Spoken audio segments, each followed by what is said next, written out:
के लिए, सब पैसे के लिए है। और ये इवन जो गाजा में भी जो जाना ये चाह रहे हैं 3,500, अच्छा आप ये देखिए जो इस्लामिक जो एक पहले से भी एक फोर्स बनी हुई है जो सऊदी अरेबिया लेड है, ठीक है, तो ये दूसरी फोर्स की जरूरत क्यों पड़ी भाई? जब एक सऊदी अरेबिया एक ग्रेटर सुन्नी मुस्लिम अलायंस उसने बना के रखा है, मिलिट्री अलायंस, जिसमें कि जिसके फोर्स कमांडर राहील शरीफ इन्हीं के फॉर्मर आर्मी जो यमन में लड़ रहे हैं, जो यमन में लड़ रहे हैं, ठीक है, तो उसमें तो राहील शरीफ पहले से बैठे हैं। तो एक नई स्टेबलाइजेशन फोर्स क्यों बनाई जा रही है?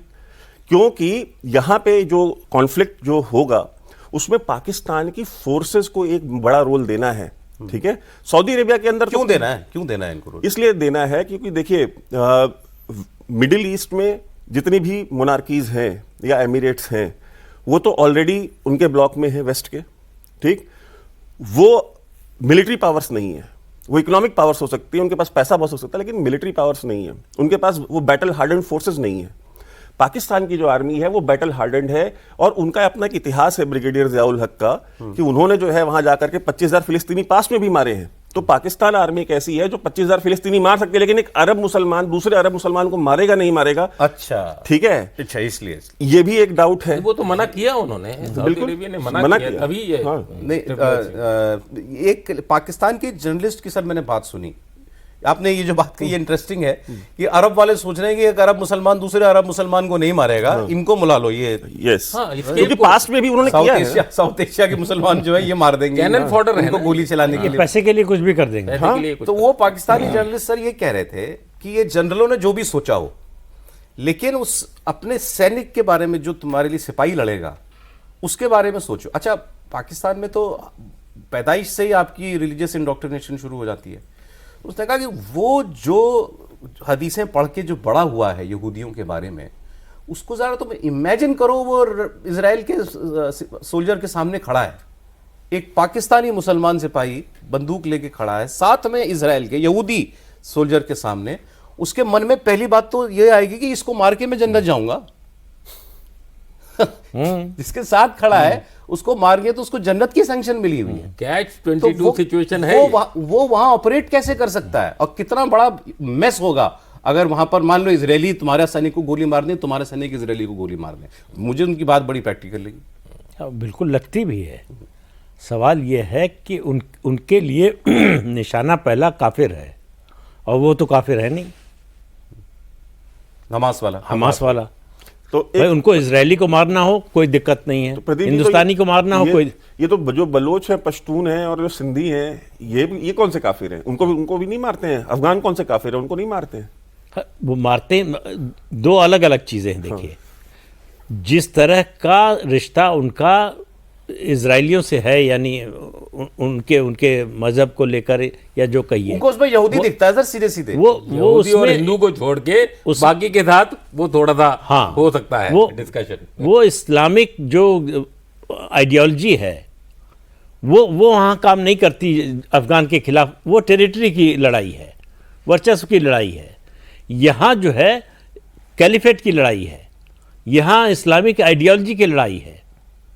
तो उन दोनों में बड़ा बुनियादी फर्क है। ये आपकी बात ठीक है कि वो भी जो है कोई काफिर नहीं है जिनको मारते हैं। वो तो पाकिस्तान के अंदर भी हो रहा है। आप बलूचिस्तान क्यों जा रहे हैं, अफगानिस्तान क्यों जा रहे हैं, पाकिस्तान के अंदर भी हो रहा है। लेकिन वो उनके लिए धर्म युद्ध है, वो केवल लड़ाई नहीं है। भारत के खिलाफ लड़ना उनके लिए जो है मजहब का काम है। इजरायलियों के खिलाफ, यहूदियों के खिलाफ लड़ना उनके लिए मजहब का काम है। ये जो सवाल पूछ रहे हैं सौरभ जी, वो मामला वहाँ आता है कि उस सिपाही के मन में तो आएगा कि हमको क्या मिलेगा। भाई ठीक है, मुनीर को पैसा मिल रहा है, लेकिन हम तो अपने दीन के खिलाफ जा रहे हैं।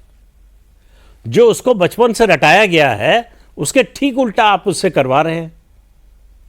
तो उसके सामने या तो इतना बड़ा प्रलोभन हो कि वो दीन को भूल जाए, ऐसा तो कुछ दिखाई नहीं दे रहा है। तो वो तो समझ रहा है ना कि हमको इस्तेमाल किया जा रहा है। और ये जो मुनीर सब कर रहा है, ऐसा नहीं कि अमेरिका को समझ में नहीं आ रहा है कि आप ये सचमुच कर रहे हैं कि दिखावे के लिए कर रहे हैं। तहरीके लब्बै के खिलाफ जो आपने काम, उनको याद है ओसामा बिन लादेन, वो भूलेंगे थोड़े। 71 का जो मामला था उसको अमेरिका और यूरोप आज तक नहीं भूले हैं। वो लड़ाई भले ही पाकिस्तान और भारत की थी, लेकिन वो लड़ाई दरअसल सोवियत संघ और अमेरिका की थी। अमेरिका हारा, सोवियत संघ जीता। हम सोवियत संघ की तरफ से लड़ रहे थे, समझ लीजिए, पाकिस्तान अमेरिका वेस्ट की तरफ से लड़ रहा था। तो उस हार का दर्द जो है अभी भी अमेरिका को है। तो इसलिए आप देखिए कि 30 साल से ज़्यादा हो गए ये प्रॉक्सी वॉर को। अमेरिका का क्या रुख है, हादी पर क्या रिएक्शन था अमेरिका का, और पहलगाम के में जो जिनका नरसंहार हुआ उन पर क्या था। तो अमेरिका पाकिस्तान के साथ था, है और रहेगा, क्योंकि अब एक नई स्थिति आ गई है जो 71 से बिल्कुल अलग है कि हम इकोनॉमिकली बहुत तेजी से आगे बढ़ रहे हैं। अमेरिका को यह भी लग रहा है कि चीन को बढ़ाकर हमने गलती की, वो गलती भारत के साथ नहीं करना है। तो भारत को परेशान रखना है, उलझाए रखना है। अगर वो अपने आस पड़ोस में कॉन्फ्लिक्ट में फंसा रहे तो उसकी रोक नहीं सकते हम इकोनॉमिक प्रोग्रेस, लेकिन स्लो डाउन तो कर सकते हैं। तो इसलिए जो मुनीर को वो लंच पे बुला रहे हैं, पैसा दे रहे हैं, सब कर रहे हैं, उसके पीछे उद्देश्य वो